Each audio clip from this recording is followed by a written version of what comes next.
Hi, everybody, and welcome to another special exclusive here on the Wisdom Hub and in conjunction with Quantum Plant Healing. Today, it's my great privilege to be in person chatting with, first of all, Janet Treloar, who's then going to be channeling the Ascended Master Zacharia. Hi, Janet, how are you doing? I'm good. I'm excited for this. Yeah, me too. Absolutely. This is going to be something I think very new and hopefully the beginning of something super exciting.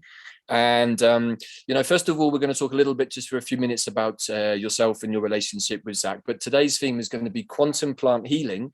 And this is something that me and Zac have talked a lot about in person over the last year or so in private calls. And it's something I know that's very dear to his heart and also very dear to mine. So perhaps you could just give our audience a little bit of an overview, Janet, of how this works for you and how Zac came to you. Oh, absolutely. So for those of you who have never seen me before, I'm an out-of-body channel, which means that I shift my consciousness completely to the side and allow a high vibration, always a high vibration, to take over and use my body purely as a vehicle. The working relationship I have with Zac started maybe about 10 years or so ago. So I am a trained trance medium, as it used to be called back then. It's more commonly known as channeling now. And it was really part of my development process from when I was a child. Excuse me. I had a lot of I was wide open energetically. So I had to do an awful lot of learning about my energy. And I went through mediumship training, healing, psychic development, you name it, way long time ago, too many decades ago to remember. But out of the trance mediumship, I put it to one side for a long time. I wasn't really very comfortable with it, and I think that was probably because I had a lot of my own demons, my own traumas, my own wounds to work through. But then it came back later on, and this lovely I do love the word lovely, being higher consciousness. It's hard to quantify what he actually is, but Zacharia, which is an aspect of the Ascended Master Dwell Call, as you've said, who's often known as the Tibetan, came through as a spokesperson for a whole load of energies that I was channeling one day, and we've worked together ever since. It works very well because by working purely with him, he works as a gatekeeper as well to let other energies through. He can know my energy, he can know my system, he knows my body. We've got very used to, from the days of having to lay down under a blanket, all you'll notice different is that he's a bit twitchy. My eyes are shut. It's easier for him to be there without my eyes actually being open.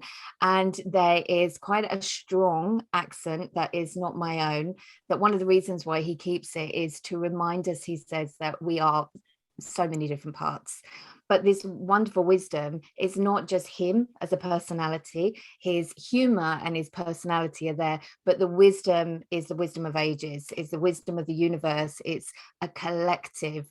And there are so many different topics that he speaks about. And one of the things that I'm really excited about today, because I'm so fascinated by the plants and nature, trees are my favorite things ever.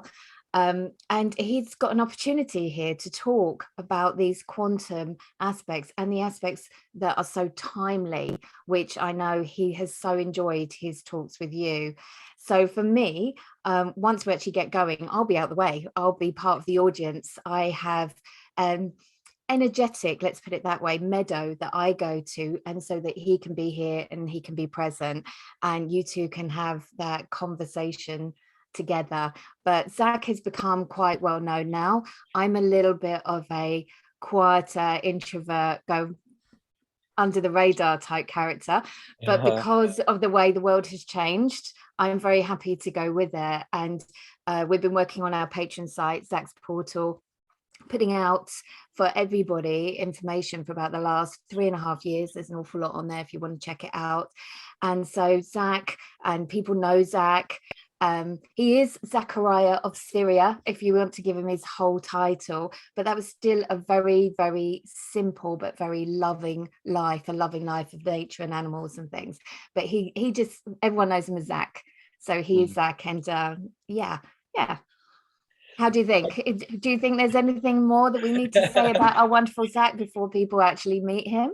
Well, thank you for the introduction, Janet. That's lovely to hear again your little connection and story with Zac. But also, I've been blessed to have quite a few sessions with Zac over the last year, and I think one of the first things that struck me was the very first session that I did with him. I was watching back the recording recently, and I realized that a little bit how guarded I was in the first session, because I wasn't really into working with channels before. And Zac's actually changed not only my life but my opinion about a whole bunch of this. But one of the really interesting things that I experienced was him talking to my my spirit crew, which is quite large and filled with lots of plants and trees, and I could really feel it happening around me.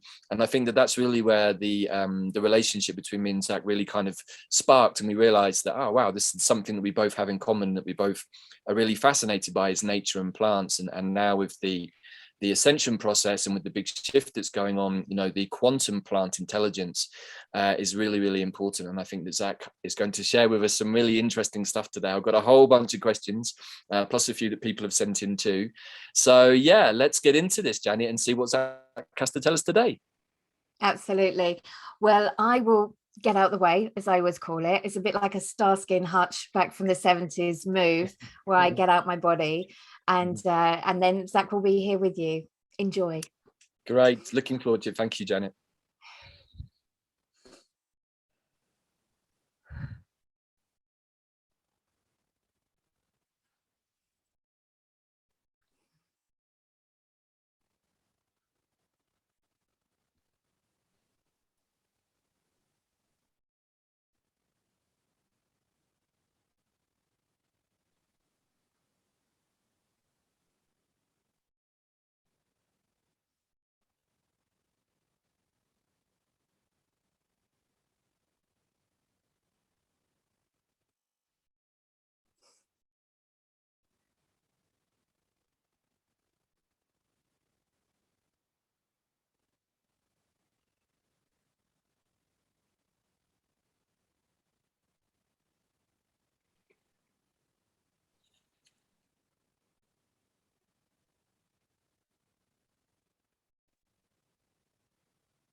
Welcome, my dear.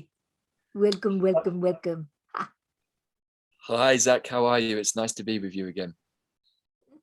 Pleasure, pleasure, pleasure. What shall we talk about today, my dear? So today, Zac, we're going to be talking about quantum plant healing, quantum plant medicine, and quantum plant intelligence. So I'd like to open this discussion with you, which is one that we've been planning for a while, I know, and that we're both excited about. But I'd like you to tell our audience a little bit about what do you think quantum plant medicine means? First, we have to start with the intelligence. The intelligence of nature, of the plants, is very different from human intelligence, even different from animal intelligence. And this is why it is so useful in your world, so powerful. It is another piece of the puzzle, you could say.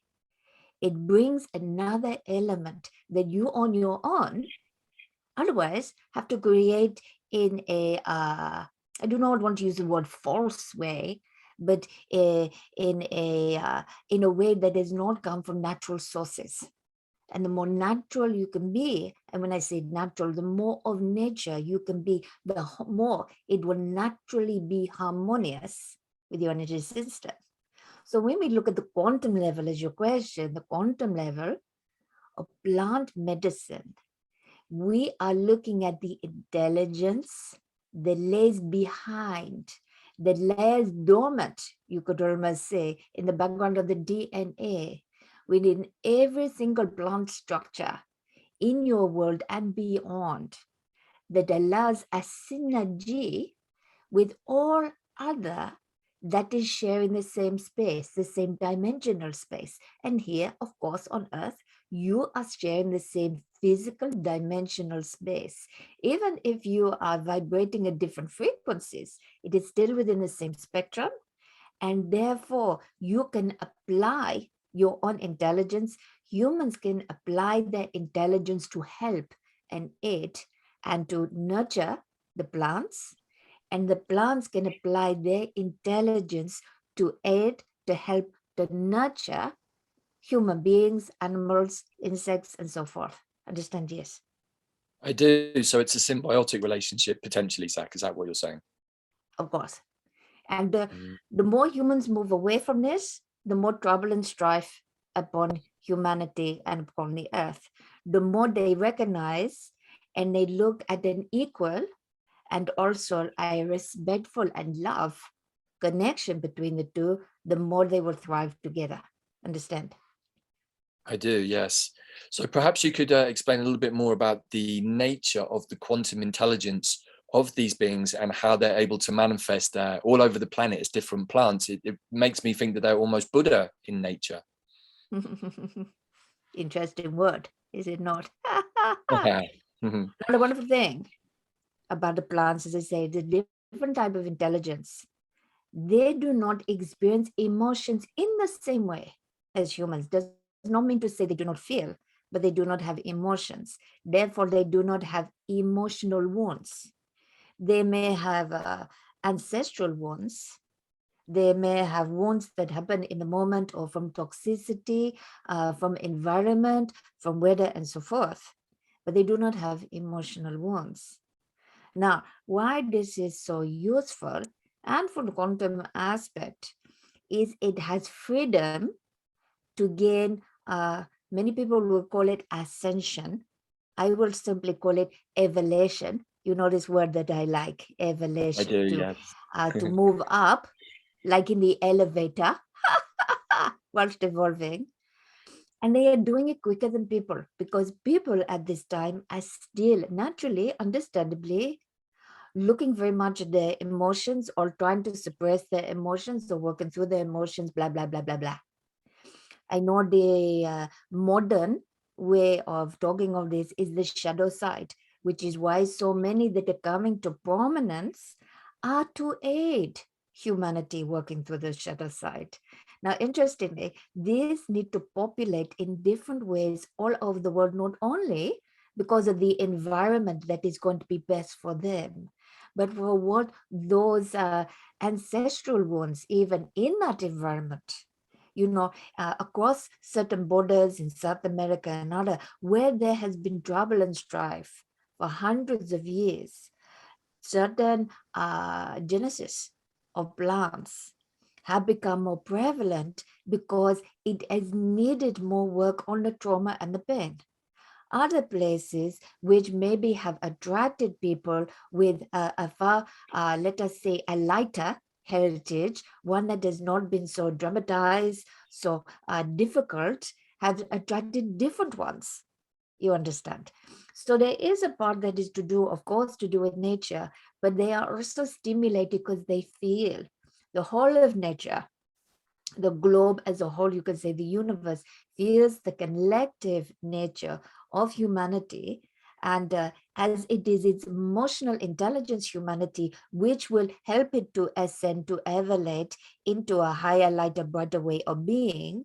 Therefore, the plants are constructing themselves, shifting and changing themselves, populating in certain ways to be of service to humanity. And of course, the animals and others in those vicinities will also be eating them, chewing them, using them, because they know inherently from feeling the energy, the medicinal properties that they may need as well. So the plants are of course going to be helping the animals, but they are very, very specifically at this time sent, you could say, in terms of the energetic resonance to springboard humanity's evolution into a healthier, more whole, and more symbiotic way of being and living with respect and love for nature. Understand this? I do, yes. Thank you, Zac. So this makes me think of something that many of us plant people and herbalists know, which is that the plants that we need, either as individuals or maybe as a community, will start to manifest in the environment around us, which speaks to me of magic, but really of quantum intelligence. So I think you're talking about the same thing, right? Exactly. So also this makes me think now that really what's coming to me is that the plants are offering us a bridge, a transitional bridge from the state of being we're currently in this form into a newer form, which will be more concurrent with new Earth and Mother Earth's own frequency. Is that right? Yes, absolutely. Can you expand on this and talk a bit more about the importance of the plants assisting us at this time? Without the plant's help, takes a very long time. Ha! You know what humanity does. It goes in cycles. We look at nature and we see the cycles of seasons, night and day, and we just think that all it does is go on rot, cycle after cycle. However, what nature does, which humanity finds so difficult, is every single cycle is slightly different, built upon the back of what went before. And again, this is due as well to not having the same emotional correspondence. And I do not, as I say, want to say there's no emotions. There is heart. There is heart and there is presence and there is awareness, but in a very, very different way than humans have emotions. When humans have emotions and cycles, people call it cycles of change. It is very rare that someone has a change and again they move up the cycle, spiral up, up, up, up every time. Most people have a falling down and a moving up and a falling down and a moving up to get there.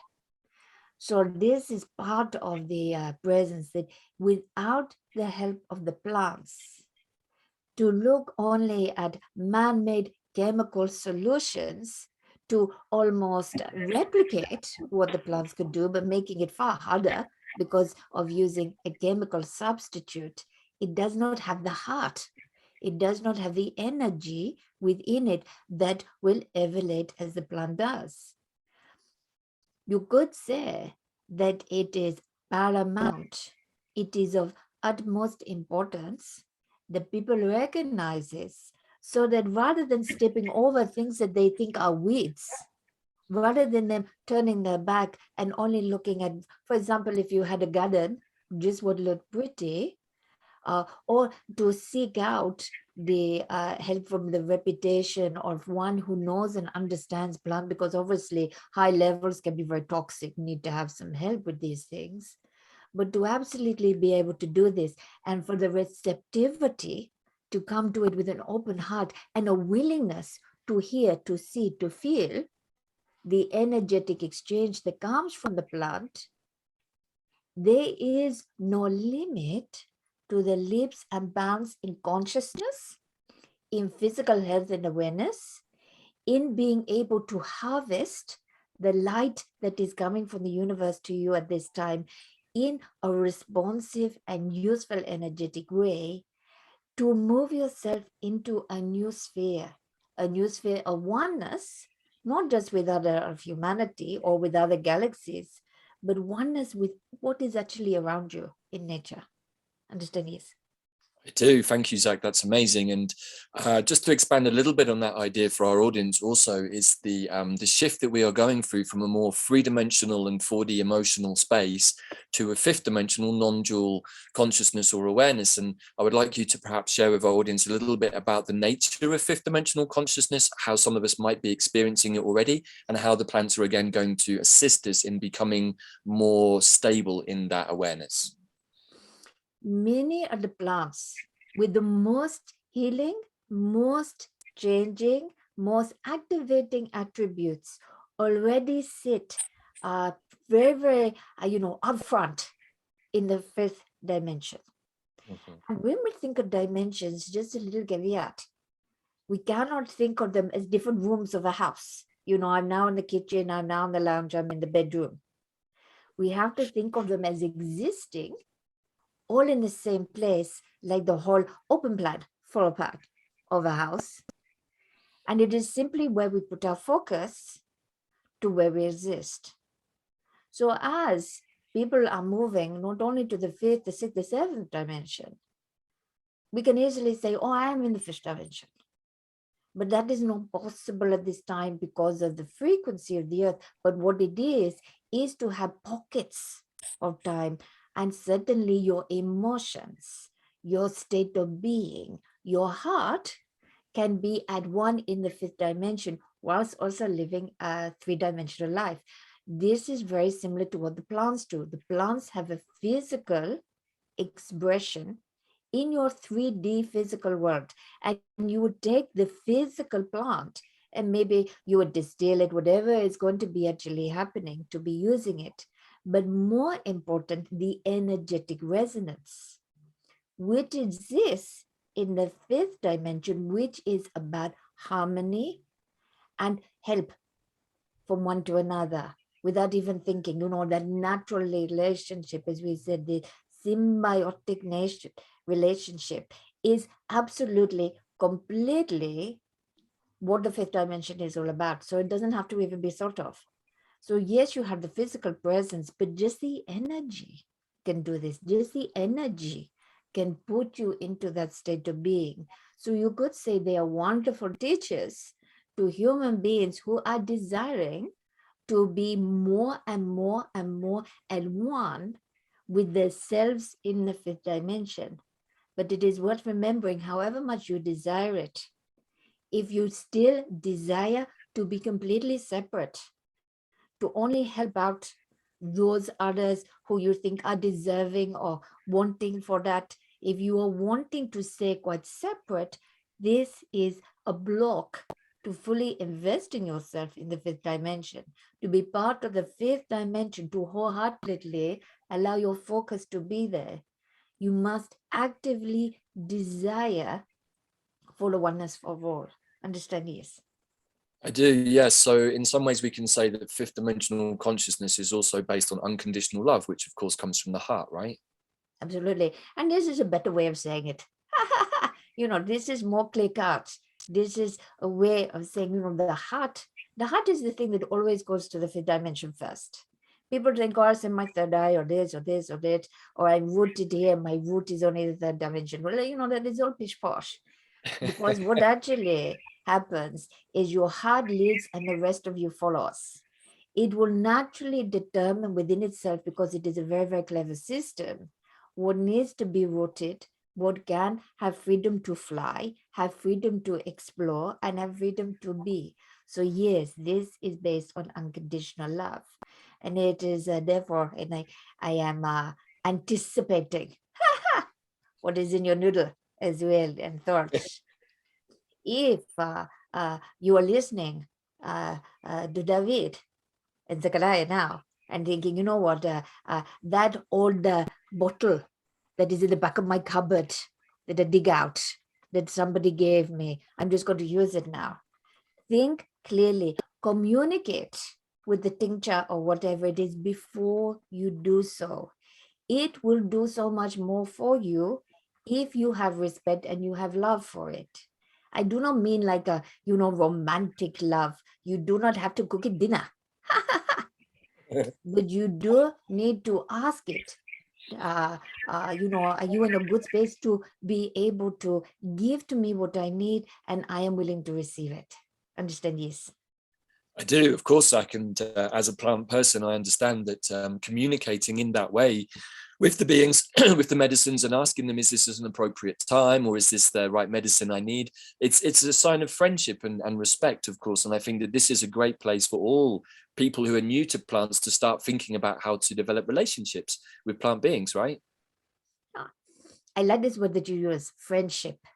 Let us base it on that.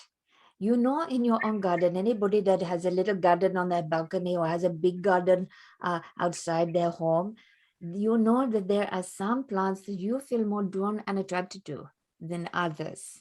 Now, whether this is actually the attractiveness in the eye, the beauty of the beholder, or whether it is energetically talking to you, the friendliness, the ones that want to be friendly to you, and you want to be friendly, we can capitalize and also self-serve as well as serve them by creating deeper friendships. The more you do this, what do you think of it ever to use it as a medicinal, a medicine or other, or whether it is simply because it sits outside and you see it from your window every single day and you wish to have a deeper communication? This will extend and teach you about your own communicating capabilities and how they respond to you. And then when you are working with the energy, the quantum energy of a medicinal plant that is here for you, it is likely that you will be able to interact so much quicker because you already have taken steps into unfamiliar territory. Understand? Yes? Yes, Zach, and I often think that, you know, plants and humans are actually a lot more similar than we often imagine, and people often think that humans are more similar to animals. But I think about the friendships and relationships I have with plants, and they're very similar to those I have with humans. They took a long time to establish. Some of them I've been friends with for many years. Some of them I speak to every day, and some of them I see every few weeks. And accordingly, depending on how much time I've put into those relationships, is how strong the connection with the plant is. Exactly. They're not so different. You know, if you were out in space and you were looking at Earth, you would not think, oh, that human is completely different from that daisy. You would see everything as a whole. It is about perspective. So when we see each other and we shift our perspective to say we are all one, we're but oneness, I understand in unity. But when we see it as that is part of the universe, I am part of the universe, let us see what common ground we have. When I think of it in this way, as a synergy between what can I offer this plant?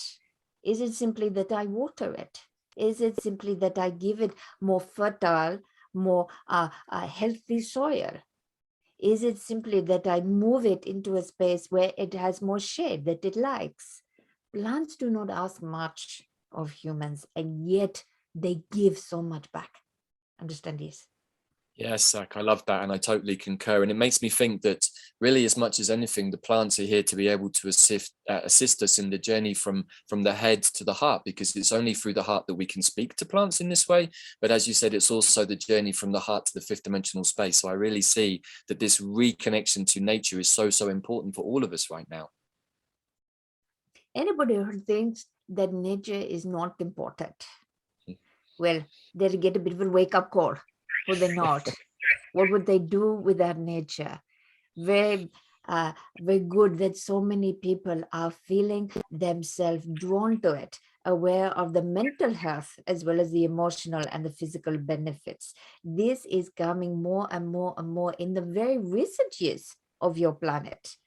And this is something that is very warming to the hearts of those overseeing the planet, because we can see that this is working. It is so often when you look around in your world that you think things aren't working. Well, I can tell you now, this is working. This is working. People are healing. People are being drawn to nature. People are understanding that it has a presence in their life, even if they cannot logically explain or articulate how. They feel the benefits, and then they are drawn more and more and more. What would be good to see, and is coming, is there to be the payback, because humans take so much from nature. So something that just while we are talking, I would simply say to ponder on at a later stage, anybody that is listening to this, what can you do to give back to nature? Nature needs help as well. What can you do? What can you do to give back? The more the people do that, again, the more raising of the frequency of everything together. Understand? Yes. Yes. And I think that's so important, Zach, to emphasize that point, because even if you only have a small little garden, or even if you only have a little, maybe a herb box in your kitchen, you can still give the love to the plant. You can still feed it every day. You can make the soil nice. And in a small way, we're also, again, showing nature how much we love her and how much we respect her. So it doesn't have to be a big gesture, does it? It can still be something small, because each one of us can affect everything around us. Absolutely.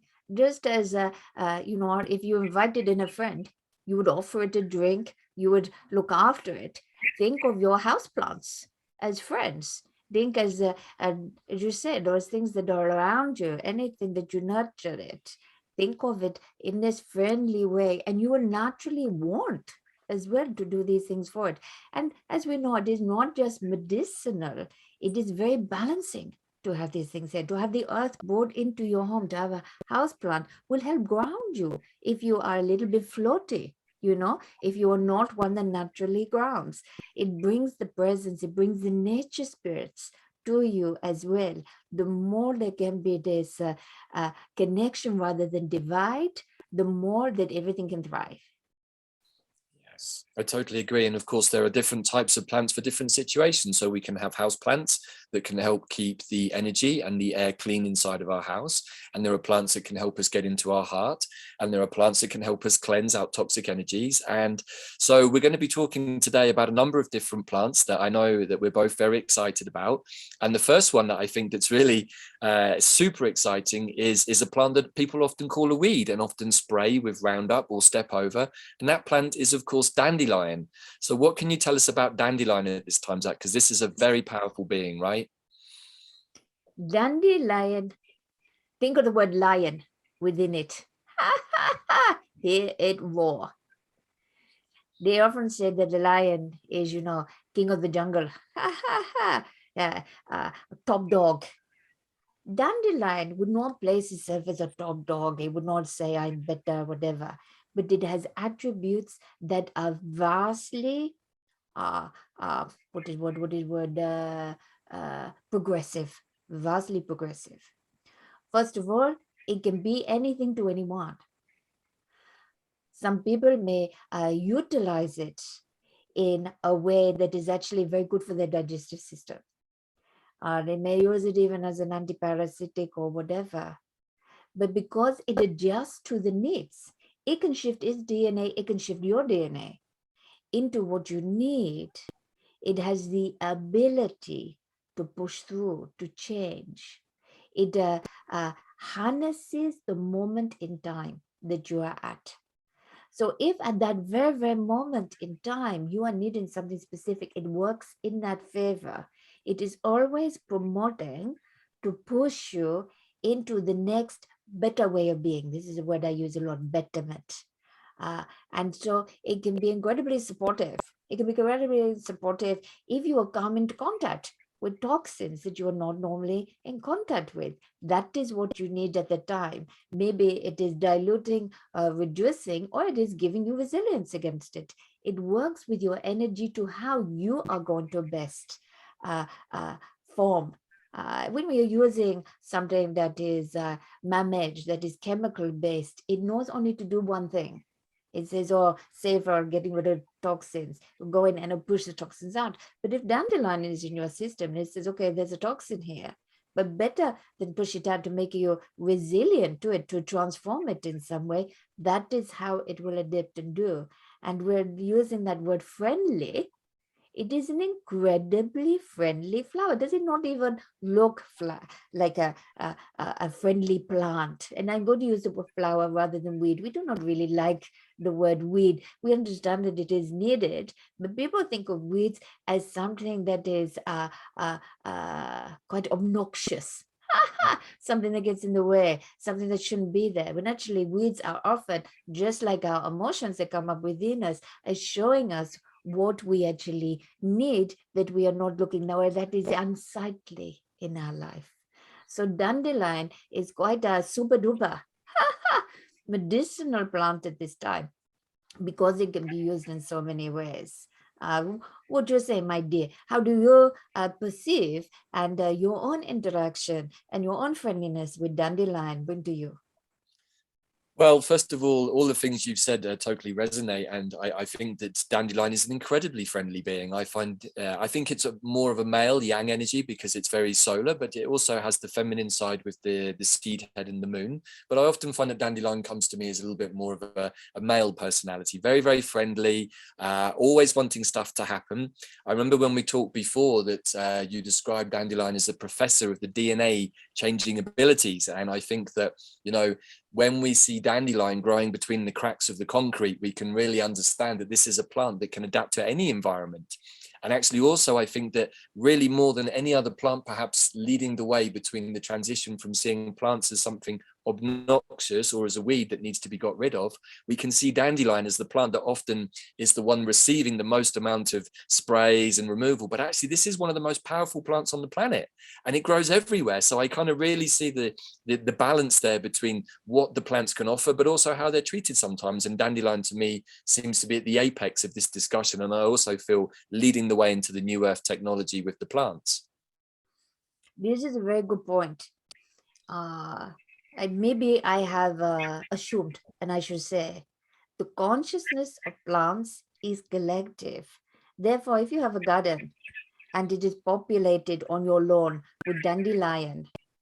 Not only do those dandelion have the same consciousness between all of them, but they will also have the consciousness with the dandelion in the next garden, or even in the next county or the next country. It is not the same as human consciousness of how it thinks necessarily, and there will be an individual nature, but it is constantly aware of its collective. And therefore, this is one of the reasons why not only is it friendly, it is incredibly forgiving.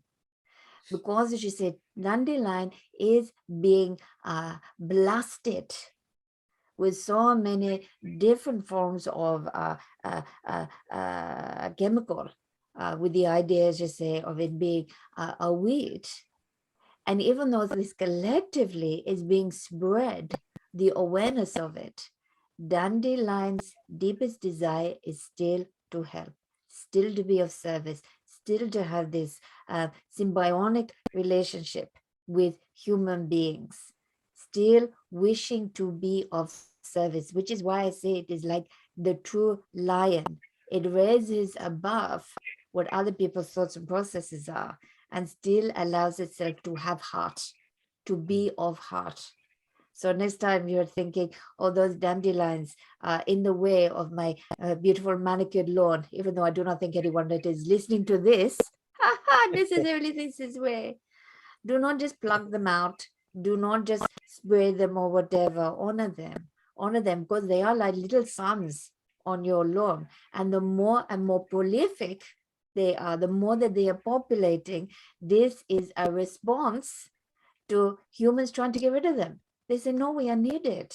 We keep coming back for more. Understand? Yes.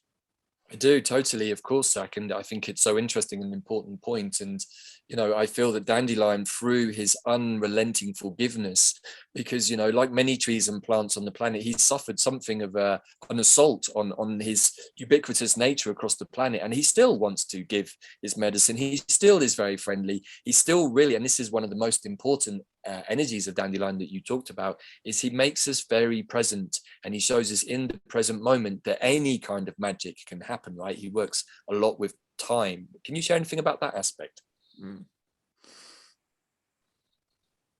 You could even say that he is the master of time in the seasons. And of course, dandelion you see more than ever in the spring and the summer. It is one of the guardians, you could say, of nature, of time. This and a few other very specific plants that have a way of being like the sundial, you could say. It is the one that is showing, come on now, we need to shift from this to this to this to this. And because they are such great keepers of time, it is natural that when we harmonize or we receive or we are blessed to be beholden of the energy of the dandelion, it naturally then stimulates our own body clock.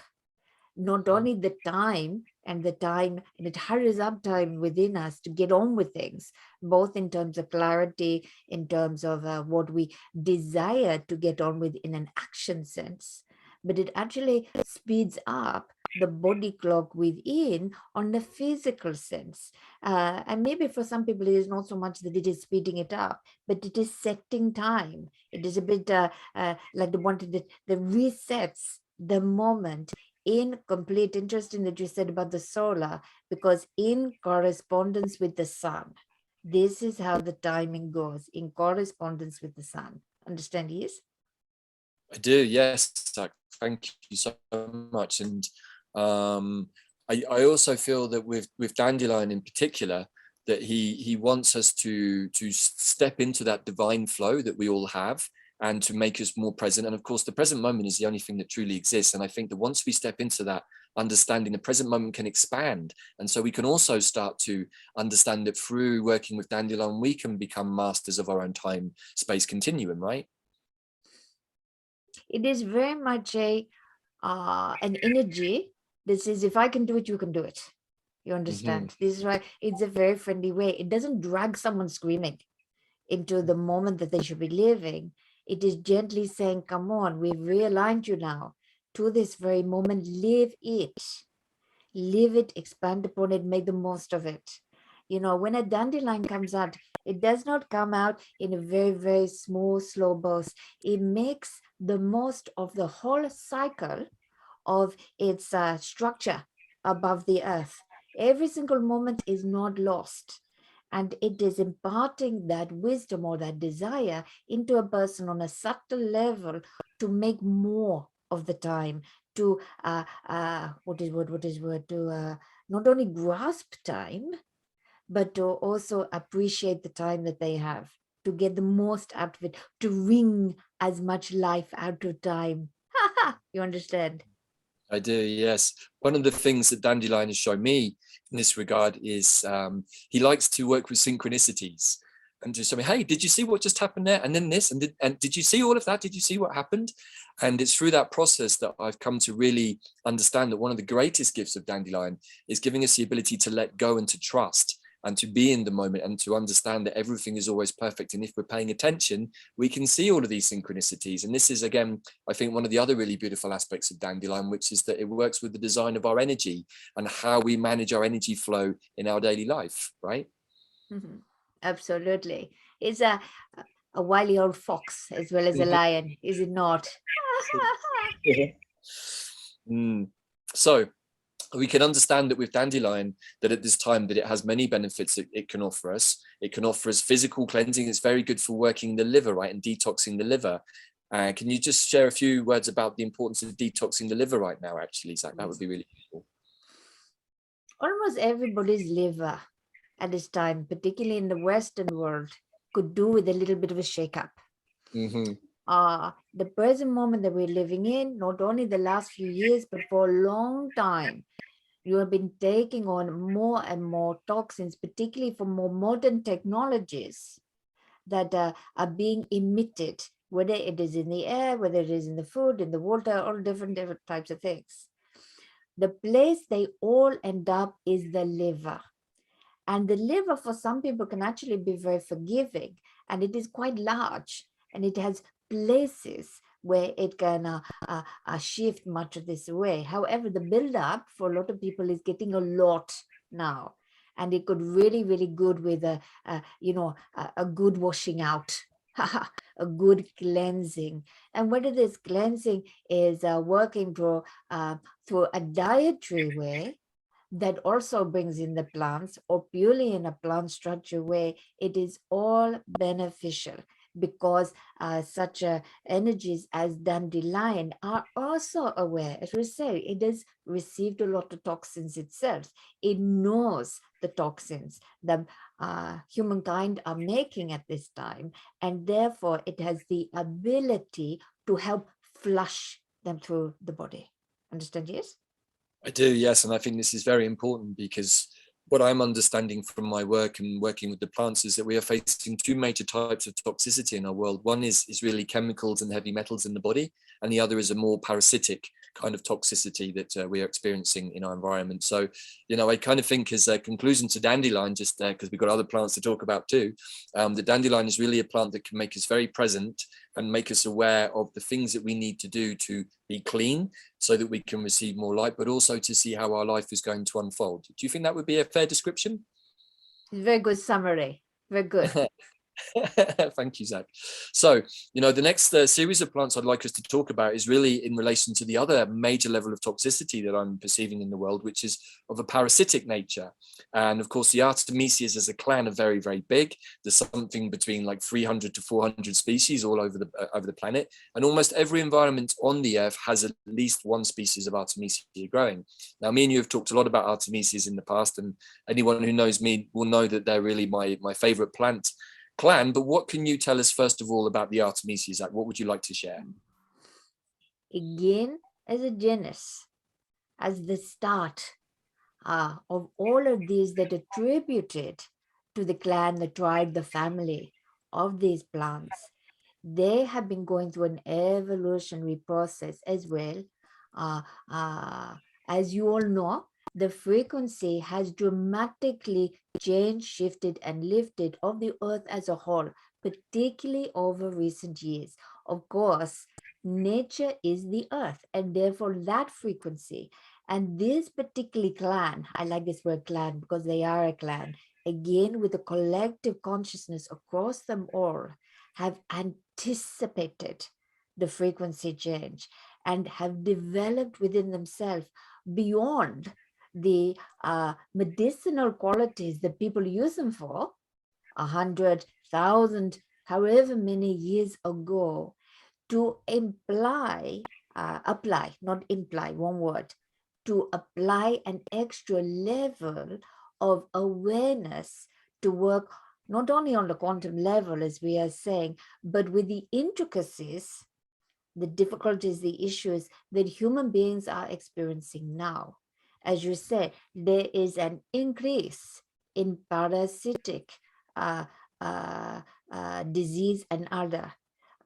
There is an increase of bacterial, virus, and other within people. There is an increase of fungal. I know we will get to the funguses, but fungal within a body that goes a little bit haywire, too much. So this gland, you could say one-stop shop, all together have the ability to work head to toe, from the cardiac, the vascular system, the nervous system, all of it, it can work through so many different issues that this overpowering of parasitic and other causes an imbalance in these systems. It not only confronts the issue at its core, at its heart, but it also helps all of the what these modern days you would call side effects that have come from it. So it is a very powerful plant. It is a very good friend. And it is one that is populated in pretty much every single country of the world in one of its different guises. So it is able to be accommodated by anybody should they wish to come into contact with it. Understand? Yes. I do, yes. And so for our audience, maybe who are not so familiar with the Artemisias, there are essentially three different kind of subclans, you could say. There are the wormwoods, there are the sagebrushes, and there are the mugworts. And they all largely do the same thing. They all very much work with different types of parasites. I often think actually they're probably related more to particular types of physical parasites from that region that the plant grows in. But of course, as we know with other plants, they also adapt to the environment they're in, to the terroir, to the terrain, but also to the humans. And, I've been working with the Artemisias for a long time. And one of the things that I would say particularly about them is that they give us the ability to see much more clearly, particularly from the third eye, the reality that we're living in and the non-physical realms. Can you talk anything about that, Zac? They push back the veil. They help the clarity. Things that you may be uncertain of and unsure, is this just me? Am I seeing true? Blah, blah, blah. And it is all a bit foggy. Take a bit of mugwort, bit of wormwood. Be careful what you do see. For sure. It moves away much of the fog. And something that is important, and I know that you will probably concur, much of the fog that we put there ourselves. Now, this is not a waggy finger. This is not, oh, you've done this to yourself, but it is self-preservation. There are things that we put illusions ourselves, illusions that we believe, things that we feel that may cloud not just our judgment, but our actual sight, what we are feeling, what we are sensing, our sensory perception, because at one time, that was useful to us. At one time, we were not in the energetic vicinity with our own spectrum of frequency to be able to see through. However, people are moving more. A long time ago now, in your time, very short time for myself, those of a certain frequency aligned the truth in the earth, to allow there to be, and through the plants and through others, to bring the truth into people's vision. And truth can be seen of a situation, what is true or not. But when I am talking about the energy of truth, I am talking about seeing past what we have believed in the past, to see through. And so these are wonderful expert plants in allowing, in a way, to hold our hand, maybe not as firmly as sometimes you would like when you see this, but it allows you to see the truth and the potential of your immediate situation, to understand what is really going on, say whether it is physically, mentally, emotionally, whatever in your body, but also what is around, to come into alignment and to understand the projection of where you're at and where you should be going. Does this make sense, you, my dear? Is this a similar interpretation that you have? It is, Zac, and perhaps the way that I would also like to suggest it is that with the Artemisias, they show us, I think, particularly more the non-physical realms of the fourth dimension of the astral planes. So they also show us how to deal with some of the more unhelpful energies and how to, as you would say, transmute them or transform them. And with this, the way that I've experienced it is that they can really help us shift to a more non-dual understanding through seeing the truth and understanding that light and dark, good and bad, are two sides of the same coin. And I think more than any other plant, perhaps also Santa Maria or Cannabis, of which the Artemisias actually have quite a strong correlation to, but I think that these plants particularly can help us start to experience duality from a non-dual perspective. Would you agree with that? Exactly, because it will balance you whilst you gain new perception. To have a different perception, to become an observer, to go on a needle spurt, whatever it may be, or for a perception within, if you are feeling quite uncertain, nervy, then that perception could unbalance you. However, this has the ability to anchor you within yourself so that you have more freedom to gain that new perception, that new way of understanding or looking without it throwing you off your stride. Understand this? I do, and I think that also speaks nicely of the other energies, of course, of Muggle, which is used for Moxa, which is used to push energy around the body, but also the Artemisias are very good at aligning us, keeping us nice and aligned, both on a sort of chakra level and an energetic level, but also aligned in our lives. And I've often seen when I've run Muggle or plant diet retreats in the past, or worked with clients, they're like, oh my God, like I didn't understand like how powerful this plant was. Like I've lost my job, my partner has left me, my life is in free fall. I thought this was going to help heal me. And of course, what we understand from these plants is that they're helping us to realign. So anything that's not aligned in our life is going to come up strongly, and the plant's going to help release it. So I think that also speaks a little bit of the energy of the Artemisias that can be challenging sometimes, but also highly important if we want to really be serious about the shift, right? Absolutely. These are things not to go into lightly. This is a very good point to say, it is very useful to have someone who already knows to prescribe, as it were, and to work with. Because as I say, that's what I say about hold your hand, but not as tightly as maybe you would want. And this goes back to what we were originally saying, that they have different types of emotions. Their job, their desire, their heart is to align you and to push you through. As you say, if you are not into alignment, then this will naturally push a lot of other things, but they do not have an emotion about that. They will see it as a good thing, whereas you might think, I was not ready for that. Now, that does not mean to say, oh no, I quite like the idea of it, but I'm not ready. It is about the prescription, you could say. It is about the suggested amount and when and all of these different things. The, the level of alignment with it, whether you want to go whole hog or whether you want to step in. And this is where also we talk about ingesting and others, when we think of anything that is of nature that will be coming into our energy field, but it can also be done on a frequency level of desire to connect with that plant on that level, to connect with it through a picture, to connect with it through it, the name of it, because all words carry vibration. The name will carry the vibration. And this is a way to also put your toe in the water. To sense and to feel what it might do for you. You make a net and think, actually, this is inviting me and my heart is telling me go. It may be another that you think, this is inviting me, but I can feel there are fireworks here. So I have to tread carefully. Understand, yes? I do. I mean, the Artemisias can be very, very direct and a little bit uncompromising. I also find that Artemisia absinthium, or Lady Wormwood as I call her, she actually also has a very good sense of humor. And but her cousin, Lady Mugwort, as she's called in Britain, or Artemisia vulgaris, she's very, very tough. Well, she's been very tough with me as a teacher, but she's also been one of the best plant spirit teachers that I've had. So I feel that the Artemisias actually are amongst the best teachers, along with plants like Dandelion, to get us onto the path. And I often encourage people to start working with Artemisia vulgaris or mugwort in many of its various forms all over the world, because she is one of the best teachers at opening us up to working in this more quantum space. Would you agree with that? Absolutely, and they don't waste time.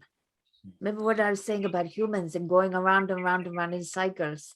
This clan does not waste time. When it works, it works. It's efficient. And so that for some people will see as a wonderful, positive, wonderful, finally something that will work for me, blah, blah, blah.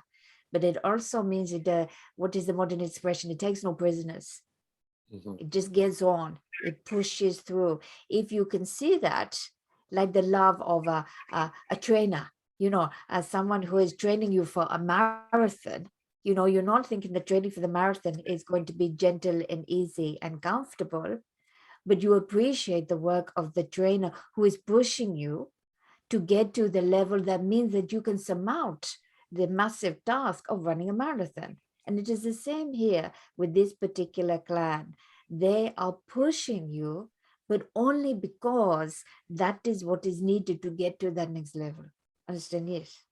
I do. And maybe just to add a point there, that perhaps at this time that we're in of transition and change, that really we don't really have an awful lot of time, and that the Artemisias are here in perfect timing, Dandelion style, to help push us to a place of more alignment, more cleanliness, more release. And maybe this is where I think working with plants can be so much fun. We have a plant like Dandelion that helps us to cleanse, brings us into the present moment, and then probably will be presented with an Artemisia in the correct moment, which will then help us move on to to that kind of process with those plants. But I'd also like to bring in another plant that's really catching our attention, and a lot of other people too, which is perhaps not an obvious one, but is Horsetail. Which has a very, very interesting kind of cellular makeup, and is very different from other plants, and seems to be another important plant, perhaps after working with Artemisias, that can help us to start to align to more galactic currents and frequencies. What can you tell us about Horsetail, Zac? Horsetail was seen in the past as a little bit too, abrasive.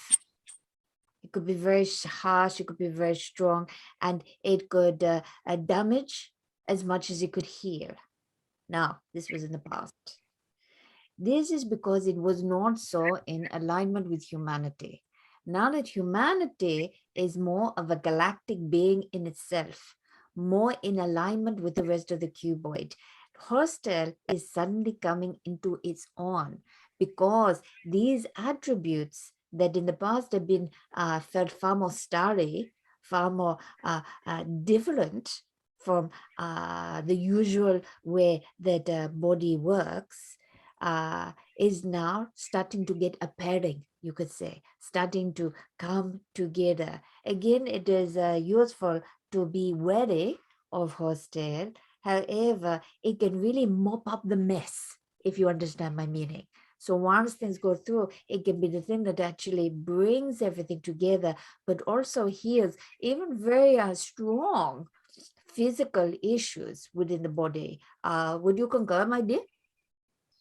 Well, this is actually a new plant for me, so I'm also in an exploratory stage, but what I'm understanding is that it has some various capacities, I think, to help release heavy metals from the body, again, which is something that we're experiencing very strongly in our environment right now for a number of reasons that I'm sure many of our audience will understand. But it also has this capacity to semiconduct and I think mitigate the effects of coronal mass ejections and solar flares. And also it has this very high silica content, which speaks to me of a transformation in the physical body from a more carbon-based life form to a more silica-based life form, which means that we should in theory be able to receive more light into our body. Is that correct? Yes, this is the more, I want a better word, alien aspect. Its actual origins are off planet. It It feels is a like it. hybrid with that which Ah, is evolved or elevated through your planet. And many plant and plant families have this. It is a bit like when you have a heritage, when you get the mix of different DNA coming in from other parts of the world, it enhances the line. It develops the line. It shifts and changes and brings bonuses. And this is the same here. Many of these different plant clans have these extra. You could say that the black sheep, but simply that they came from another world and they have infiltrated and become part of the rich heritage whilst retaining much of their energetic signature. As you say, this from more of a silicon base, which then promotes healing within the carbon as well, as you say, because it is a lighter frequency, and through the lightness, that which is fundamentally at its heart carbon has the ability to heal from such things that would have demolished in the past. You could say it is you could call it an energy that brings back from the dead, in the sense of that which you feel is too far gone with normal structures, normal plants. It will gain new life because it is going at an even lighter level into the cellular membrane, into the cellular system, and enhancing. It certainly is not for everybody. It is one of those attributes, one of those plants that is very worthwhile to meditate upon, to tune into, to feel, is this the right time for this energy in my system?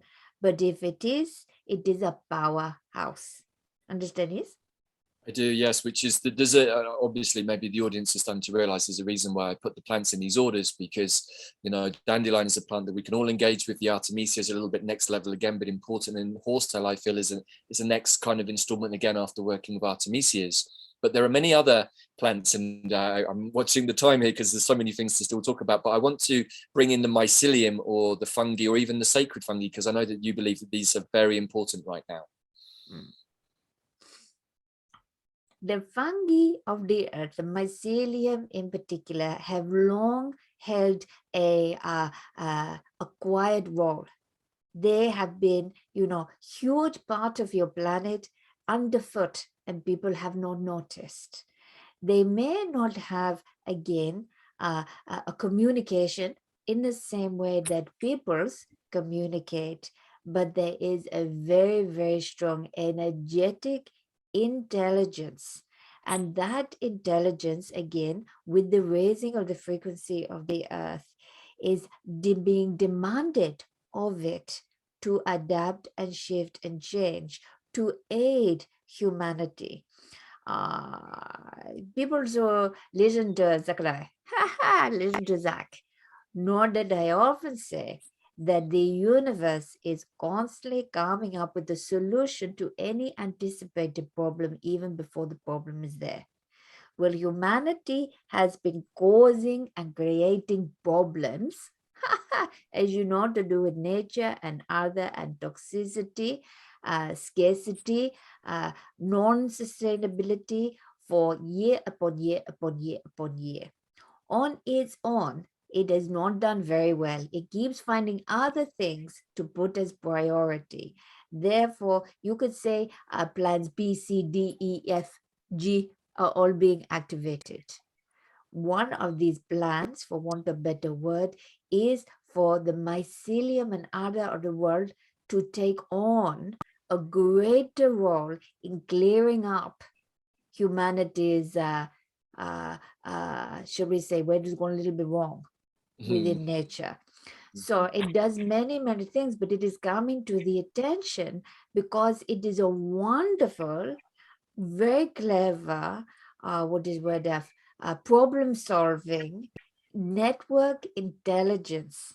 So whether this is working with the byproducts, the plastics, the toxins, all sorts of things that humans produce, and it is transmuting and transforming in a natural, organic way, But what we are starting to see is how the intelligence can start to be understood and communicated to give almost a framework for how humanity can come together in vast networks of peoples and communities that promotes a sustainability, so promotes a symbiotic relationship with nature and other. In a way, you could look at it and put it on a pedestal and say, this is how humanity should really live. And this is becoming in great prominence. The fungal, like the plants, has a different emotional state of being, but what it shares with humanity is a love of the earth and a creation and a desire to go on, to go on, to go on, to produce, to create, to be, to live, and to be of one together. Understand, yes? I do, yes. And there are a couple of things I'd like to ask you there. So for me, the mycelial network, or the fungi, is really what we would call the web of weird, or the interconnected natural web of life, which of course now we're living in a world where the overlay of a different type of web that we've been experiencing is now either being removed or has been removed. And so I feel that we can, again, all of us start to reconnect back into the interconnected web of weird through the mycelial network, which to me speaks of all of the interconnectedness between humans that we've lost over the last period of time. We've become a little disconnected from ourselves, from our community, and from nature. And I think that the mushroom really is showing us how to return to that. Is that what you're saying? Absolutely. Yes. This is a vast overview, of course, regarding such a intricate and vast topic. However, it is, if you think that it has of little importance, it is not in your world yet. It is something that we are expecting, looking at the potential of the way humanity, the way the world is working, to become of utmost importance, particularly within the next 5 to 7 years in everybody's life, to have a greater awareness, and in a very positive way as well. And so, yes, again, agree with everything you said, my dear. Thank you, Zac. And one of the major functions, of course, of the fungi in nature is to decompose and deconstruct, which to some people might seem horrifying. But of course, one of the things I think that humanity has to remember, or to come back to, is that nature every year, every day, goes through a process of death and rebirth, of destruction and creation. And the mushrooms play a really important point in that. And at a time when one world is finishing and a new one is beginning, we are having to decompose the toxicities of the past, the belief systems of the past, and then open back up to a different type of interconnectedness. So I really see that the mushrooms have a huge role to play in the coming years. Absolutely. Even if it is on a very, even the very first step of accepting decomposition in life, death and rebirth, the more the people accept that things need to shift and change, the more they will allow things to shift and change in their life. The more we hold on to something that is rotten and do not allow it to be transmuted, to transcend into something else, the more we hold ourselves back and become ill within ourselves. So even on a very, you could want to say it on a philosophical level, it is a great learning even without the deep connection with it, which is coming for all. I feel like this is a huge topic, Zac, and maybe we're going to have to do a talk a different day, which is only about fungi, because I know that we're really just scratching the tip of the iceberg here, and I still have a couple more things I want to ask you about before we finish for today. So that's, again, all of these plants are interconnected, and I hope that the audience is starting to understand that the way that we're talking is showing the interconnectedness of all of the plants, and how everything is divinely timed, everything is already taken care of, the plants are already on it, they've already foreseen so many things. But the last place I want to finish today is with the heart medicines. And there are 3 in particular that are very close to my heart, which is San Pedro or Wachuma, the hawthorn family or clan, and also the maguey cactus, which of course gives rise to a wonderful drink that we have here in Mexico called mezcal, which to me feels very much like a heart tincture. So what can you share with our audience about any of those 3 plants in particular, or even just other heart plants, and why heart medicine is so important right now? The heart is being pushed to the limit. It is the connection point, not only within your physicality, but with your soul and with the whole of the universe. The heart is fundamental to exist in the higher dimensions before you do. Just as I was saying, it's the first place for the that it goes with the fifth dimension. Therefore, for it to resonate and to bring in already from, some people would call it the future, I would call it from the lighter, brighter, higher vibrations, to be able to use medicinal benefits from the plants is a very natural way to ensure that the heart works in a way that is of optimum benefit. So some people may discover more of a physicality difficulty with the heart that promotes and puts them in this direction. But for most people, it will be through an emotional blockage or other, feeling that their heart is not quite really in resonance with the rest of them. So by having these different all the different plants that you have mentioned there, each will have its own way of either aligning, healing, moving through, or opening up. And the one that you are seeing, and particularly with this drink, the opening up is a way to very gently and carefully open up, not only to all of the other realms, all the other places, but to love. Opening up to love. Love is a connection between every single dimension, every single frequency. When you step from one frequency to another, you may be unaware of it, but you only go into that frequency because you are open to the love that you will also receive from that frequency. Therefore, each of these, Hawthorne in particular, is very, very connected with love of every different type that there is in the aspect of the human, to open the heart to feeling more, to being more, to being vulnerable as well. And this is something that is very important at this time. People desire a heart opening, but it is often fear of vulnerability that prevents them. So again, this gives a level of protection against that as well, when it is used in a manner that is in keeping with the own individual's person energy system. Does this make sense to you, my dear? It does totally, Zac. And the other aspect, perhaps with the other two plants I mentioned, is that they're both cactuses and they're succulents. And one of my experiences consistently with, particularly with the San Pedro or the Huachuma, is that it gives me a certain level of self-sufficiency because of the water that it can hold, which makes me confident that I can navigate through situations and be sustainable in myself, but also that the spikes on the outside give me a certain level of protection. I actually often feel a bit like a cactus sometimes, but I wonder whether you can share anything around the nature of those succulents and how they protect the heart, because the maguey also has this very, very strong heart medicine that it gives us. Absolutely. Fortify, this is the word we'll use.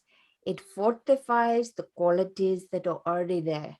So in a physical, I don't want to use the word disability, but imperfection, let us say, around that, it fortifies to allow the person from within to heal themselves with the heart. If it is on an emotional level, it fortifies the ability to face uncomfortable emotions, to transmute uncomfortable emotions, and to allow in higher frequency emotions that the heart may have blocked out in the past because it burnt it, like the sun, the sun on the cactus. It evolved in such a way so it would not be over scorched the whole time in this way. And even on a mental level, through the heart, it helps the thought processes that are connected with it to allow more of an even keel, to allow there to be not so much the fireworks, but to have the ability to be in a calm and even state, whatever may be happening.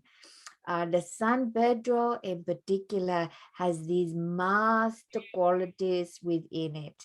It has God-like qualities within it. And when I use the word God, what I mean by that is vast galactic level, a huge consciousness that, should we be open to it, will wrap up our heart, as you say, and to give strength, give fortitude, but also give the power to be free of what has held the heart back before. It is very good healing heart aches and breaks, after a romantic breakup.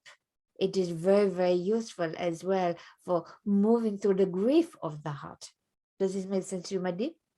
Yes, it does, and that's very much my experience with those plants. And this has been a whistle-stop tour today, Zac. We've covered a lot of material in a very short space of time, and we are now unfortunately out of time. And there's so many things I'd love to ask you about in more detail. So I hope that we get to do more detailed discussions, maybe about certain plants in the future. But perhaps as a final thought, what would you like to share with our audience in relation to all the things we've discussed today, but also about the future of our own personal healthcare and how the quantum plant technology is going to guide us in that space? When you look outside your window or you walk in nature, walk in wonder of the apothecary that you are literally walking through, that every single thing that you come into contact with is likely to have some form of energetic ability to aid you, and if not yourself, a friend, a loved one, or the whole of your community. When you are in nature, I have thought of respect and love as well. Think what you can give back to it as well, and to see it as your friend and your ally for moving into higher states of being, higher states of consciousness, a better, more resilient, more fortitude, health and empowerment. See yourself as part of nature. Maybe see yourself even as a plant. Do not even refer to yourself as a human when you are in it, but that you are part of it. You are just a moving part of nature through it. Lots of these things cannot move in the way that you do. So I would simply say, ponder upon what nature means to you. Yes, you may think, or this thing, or this thing, or this thing will help me. That is natural. But I would encourage you to look at nature at a whole with wondrous eyes, and through your own love of it, it will inspire you, and it will also feel your love and be nurtured by it as well. That's Would so you beautiful. say that is a good summary? I would say that's a beautiful summary, Zac, and I don't really have an awful lot to add to that, other than to perhaps suggest to people to be in the present moment in nature and see which trees or plants want to talk to you. Because once you put your attention to nature in this way, at least in my experience, is that there are many new friends who are all waving at you from the hedgerow, from the forest, from the field, and they all want to make friends. And it can be a little overwhelming at first because it's like a whole new crowd of friends that you've got. But I would suggest that it's important to pay attention to which plants really want to speak to you as an individual, and then maybe to look into why. Would you agree with that, Zac? Absolutely. Yes. Could not put it better. Could not put it better. Good. Thank you. Well, look, Zac, it's been wonderful to chat today. I'm so excited about all the things that you have shared, and I realize that we've only really just touched the tip of the iceberg with all of these. But thank you again for your time and for sharing with me and our audience all of the things that you know about quantum plant intelligence. And I hope that our audience has been inspired. So thank you so much, Zac. Thank you again. Pleasure, pleasure, pleasure. Good. And blessings to you all in your collective work with nature. Let's have a good collective these days. Good. Mm-hmm. Thank you, Zac. Thank you so much. And thank you to all of our audience for listening. And I hope that we get to do this again, Zac, because I know this is a topic very close to both of our hearts, and something that we think is important for everybody, both for Mother Earth and for the humans and all beings here on planet Earth right now.